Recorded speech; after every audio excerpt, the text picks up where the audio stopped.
Science আজি মই আলোচনা কৰিবলৈ ওলাইছো ত্ৰিভুজৰ এটা উপপাদ্য লৈ।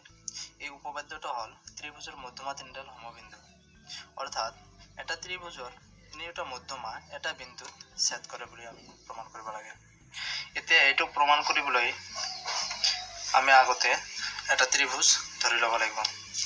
ধৰা হল ABC এটা ত্ৰিভুজ। এইটো আগত আমি চিত্ৰতে বুজি লওঁ, তাৰ পিছত এইটো স্টেপ বিলাক চাম। চিত্ৰতে আগত ভালদৰে বুজি লওঁ। ধৰা হল ABC এটা ত্ৰিভুজ, ABC এটা ত্ৰিভুজ। এই ABC ত্ৰিভুজৰ ধৰা হল AC বাহুৰ মধ্যবিন্দু মধ্যমা BE আৰু AB বাহুৰ মধ্যমা BF।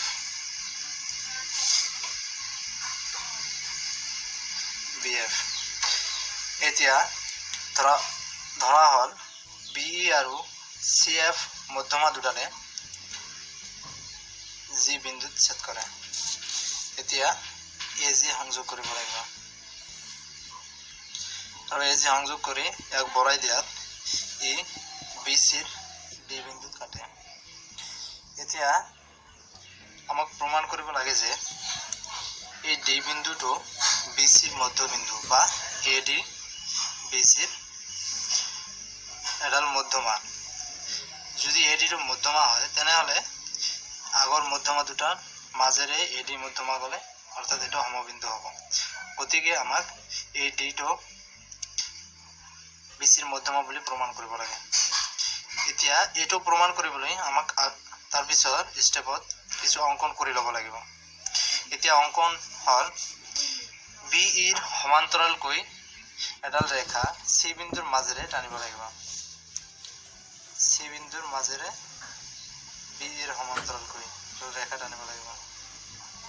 আৰু এই ৰেখাডালক ADৰ বৰ্ধিতাংশই AD অৰ্থাৎ ADক বঢ়াই দিয়াত ইয়াৰ বৰ্ধিতাংশই ধৰা হল K বিন্দুত কাটে। এতিয়া আকৌ পিছৰ স্টেপত BK সংযোগ কৰিব লাগিব। এতিয়া আমাৰ অঙ্কন কমপ্লিট হ'ল। এতিয়া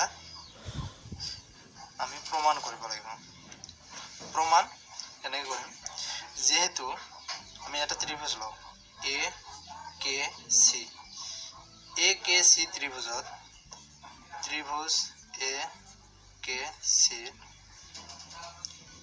AKC যেহেতু AC বাহুৰ মধ্যবিন্দু E হয় আৰু BE প্যাৰালাল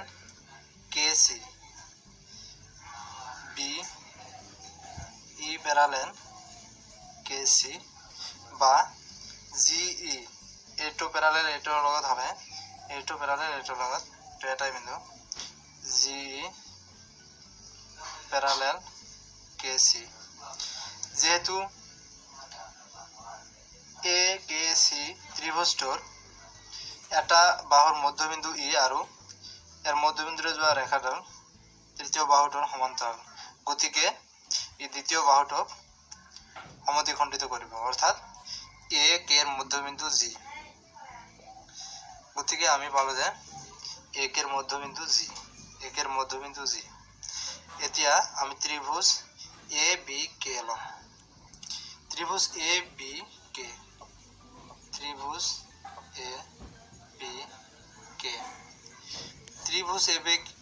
ABK আমি যেহেতু পালো যে AK এর মধ্যবিন্দু G আর আমি AB এর মধ্যবিন্দু F আগতে লৈছো, যেহেতু CF AK এর মধ্যমা, গতিকে FAB এর মধ্যবিন্দু। যেহেতু ABK ত্ৰিভুজৰ দুডাল বাহুৰ মধ্যবিন্দু F আৰু G, গতিকে FG BK এৰ লগত সমান্তৰাল হব বা প্যাৰালাল হব। দুটা বাহুৰ সমদ্বিখণ্ড মধ্যবিন্দুৰে যোৱা ৰেখাডাল তৃতীয় বাহুৰ সমান্তৰাল হয়। আমি উপপাদ্য আগতে পাইছো। এতিয়া FC প্যাৰালেল BK, ইয়াৰ পৰা পালো যে FC প্যাৰালেল BK বা GK প্যাৰালেল BK। এতিয়া আগৰটোৰ পৰা পাইছো যে GC প্যাৰালেল BK আৰু এতিয়া পালো BG প্যাৰালেল KC। যেহেতু BKCG চতুৰ্ভুজটোৰ বিপৰীত বাহুবিলাক সমান্তৰাল, গতিকে এইটো এটা সামান্তৰিক হয়। এই BKCG সামান্তৰিকটোৰ কৰ্ণ দুডালে BC আৰু GK কৰ্ণ দুডালে পৰস্পৰ D বিন্দুত ছেদ কৰিছে। আমি জানো যে সামান্তৰিকৰ কৰ্ণ দুডাল পৰস্পৰ সমদ্বিখণ্ডক, গতিকে D BCৰ মধ্যবিন্দু, অৰ্থাৎ AD BCৰ মধ্যমা। যেহেতু AD মধ্যমা G বিন্দুৰ মাজেৰে গৈছে, গতিকে ABC ত্ৰিভুজটোৰ মধ্যমা তিনিডাল সমবিন্দু। এতিয়া ধৰা হ'ল ABC ত্ৰিভুজৰ দুডাল মধ্যমা BE আৰু CFৰ ছেদবিন্দু G। AG যোগ কৰি বঢ়োৱা হ'ল, AG যোগ কৰি বঢ়োৱা হ'ল আৰু ই BCক D বিন্দুত ছেদ কৰে।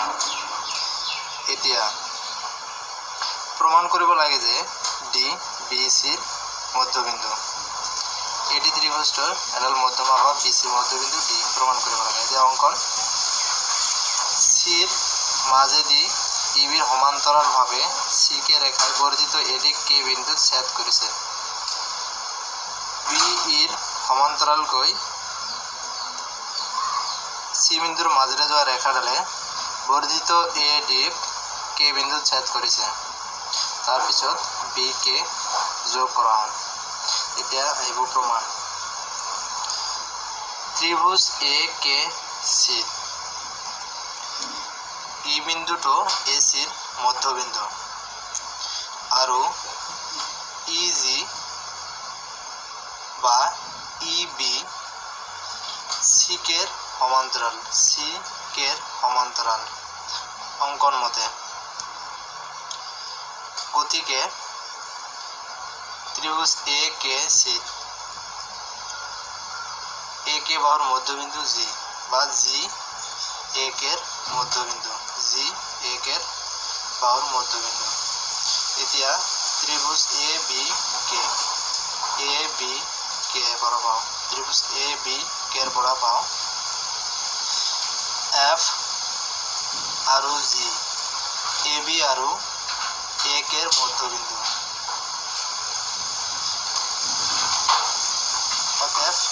FG প্যাৰালেল BK, FG প্যাৰালেল BK, অতএব BKCG এটা সমান্তৰিক। BKCG চতুৰ্ভুজটোৰ বিপৰীত বাহুবিলাক সমান্তৰাল, গতিকে BKCG এটা সমান্তৰিক।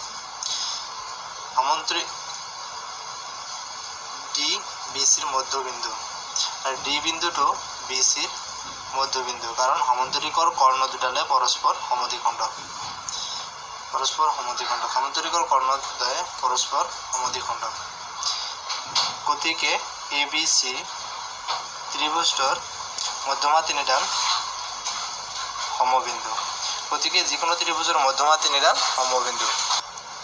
ইয়াৰ আগতে প্ৰমাণ কৰি দিয়া হৈছে যে ত্ৰিভুজৰ বাহুৰ লম্ব সমদ্বিখণ্ডক তিনিডাল সমবিন্দু আৰু ত্ৰিভুজৰ কোণৰ অন্তঃসমদ্বিখণ্ডক তিনিডাল সমবিন্দু আৰু ত্ৰিভুজৰ শীৰ্ষবিন্দুৰ পৰা বিপৰীত বাহুৰ ওপৰত টনা লম্ব তিনিডাল সমবিন্দু বা ত্ৰিভুজৰ উন্নতি তিনিডাল সমবিন্দু AB। আৰু লগতে ক্লাছ 9ৰ এডভান্স মেথৰ এক্সাৰসাইজ 7ৰ সকলোবিলাক কোৱেশ্চনৰ এনসাৰ দিয়া আছে আপোনালোকে চাই ল'ব পাৰে